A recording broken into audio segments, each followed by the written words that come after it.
लोग हमेशा अखंड रामायण का पाठ करवाते हैं, मद् भागवत, गरुड़ पुराण आदि करवाते हैं और इनके माध्यम से अनेक कथा कहानियां सुनते हैं। पर हम ये समझेंगे सच्चाई कि ये जो कथा कहानी है ये सिर्फ कथा कहानी नहीं है, और इनको कहानी तक नहीं रखकर इनके पीछे का विज्ञान समझो। इस पॉइंट को और अधिक स्पष्ट समझने के लिए मद् भागवत की एक कथा को हम समझते हैं कि 7 गांठ का बांस और उसमें छिपा हुआ विज्ञान क्या है। तो भागवत में जैसे एक कथा है कि आत्मदेव नामक एक ब्राह्मण था जिसके कोई संतान नहीं थी और उसकी पत्नी धुंधली अति सुंदर थी, लेकिन वो सोचती थी कि मां बनने से वो सुंदर नहीं रहेगी, इसलिए वो मां बनना नहीं चाहते थे। एक दिन आत्मदेव तालाब के किनारे उदास बैठा तो एक सन्यासी आया। उसने बोला, क्या तो समस्या? उसने बोला, संतान नहीं है, पुत्र चाहिए। सन्यासी ने समझाया कि पुत्र की प्राप्ति भाई तेरे लिए शुभ नहीं होगी, क्योंकि साधु जो सच्चा होगा उसे तो आपका भविष्य दिखाई देता है। आत्मदेव ने कहा कि नहीं भाई, मुझे तो चाहिए। उसको एक फल दे दिया। अब फल उसने ले जाके पत्नी को दे दिया। पत्नी तो चिंता में पड़ गई। उसने कहा ठीक है, मैं रात में खा लूंगी, लेकिन खाया नहीं। उन दिनों में क्या है, उस धुंधली की बहन उससे मिलने आई हुई थी। उसने अपने मन की चिंता बहन को कह दी। अब बहन थी गर्भवती, लेकिन वो बहुत गरीब थी। उसने कहा कि मैं अपना बच्चा चोरी से तेरे को दे दूंगी और तू कह देना तेरे यहीं पैदा हुआ है। बस एक काम कर, तू बहुत सारा धन दे दे, क्योंकि मैं बहुत गरीब है और बच्चे का लालन पोषण ठीक से कर सके। धुंधली ने वही किया। फल गाय को खिला दिया। समय आने पर बहन का बेटा ले लिया और कह दिया बेटा हुआ, बेटा हुआ। अब क्या, थोड़े दिन बाद गाय को फल खिलाया, उससे एक बछड़ा पैदा हुआ। काया तो उसकी मनुष्य जैसी, किंतु कान गाय जैसे। अब आत्मदेव ब्राह्मण ने उसका नाम रख दिया गोकर्ण। दोनों बच्चे बड़े होने लगे। गोकर्ण तो विद्वान बनता गया, लेकिन धुंधली ने जो बच्चा बहुत सा धन दे के खरीदा था वो मूर्ख और लंपट व्यभिचारी था। अब आत्मदेव ने उससे दुखी होकर घर छोड़ दिया, वन में चले गए तपस्या करने।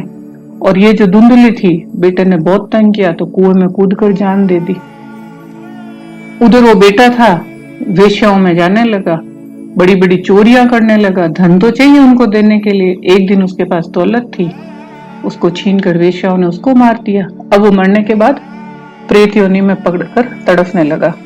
उधर गोकर्ण वन में जाकर तपस्या करने लगा। बाद में जब एक बार गांव आया तो उस रात वो वहीं पे ठहरा जहां उसका जन्म हुआ था, और वो प्रेत भी उसी घर में था। वो गोकर्ण के पास बैठकर रोने लगा। गोकर्ण को उस पर दया आ गई। सुबह होने पर उसने 7 दिन का व्रत लिया कि वो तेरे को मद् भागवत का पाठ सुनाऊंगा, और वो हर रोज एक कोने में बैठकर ध्यान से सुनना। इससे उसकी मुक्ति हो जाएगी और वो प्रेत योनि से छूट जाएगा।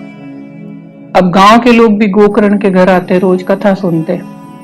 वहां घर के आंगन में एक बांस गड़ा हुआ था जिसमें 7 गांठें थी। अब प्रेत तो वायु का रूप होता है, वो बांस के छेद में घुस के बैठ जाता और कथा सुनता। कथा समाप्त होने पर पहले दिन एक बहुत ही विचित्र घटना हुई जो गांव वालों ने भी देखी।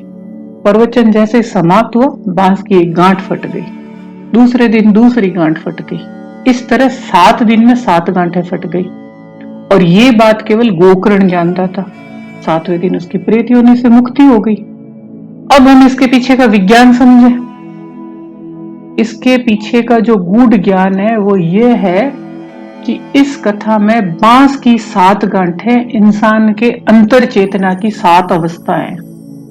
ज्ञान प्राप्ति के साथ साथ अज्ञान की एक एक गांठ ही खुलते जाना का मतलब है बांस की एक एक गांठ का फटते जाना।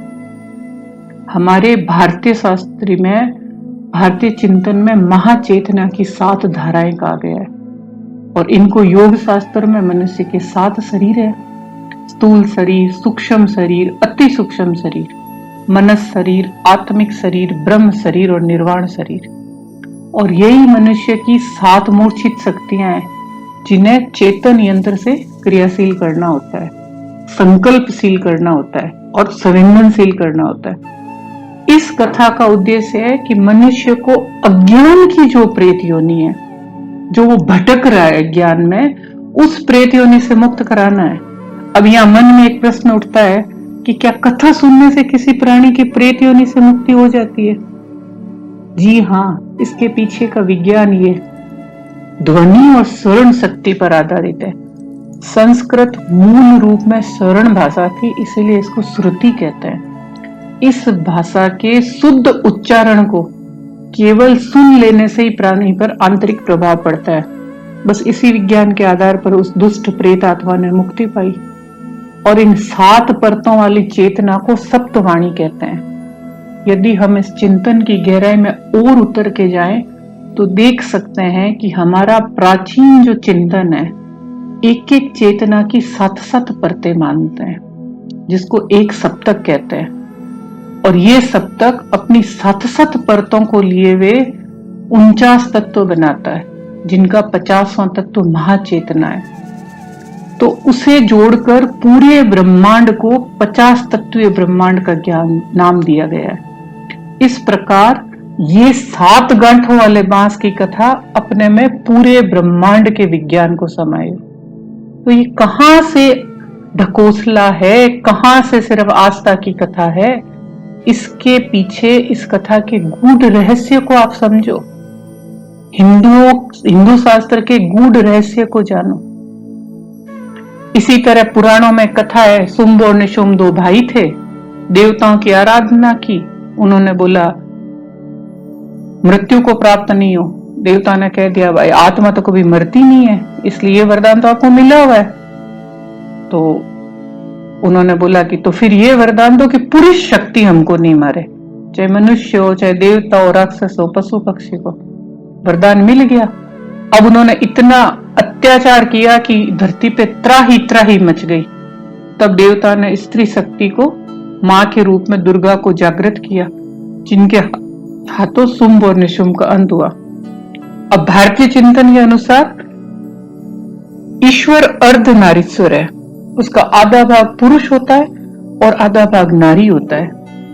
और आधुनिक विज्ञान के अनुसार भी कहते हैं कि मनुष्य का बायां भाग पुरुष है और दाहिना भाग नारी शक्ति है।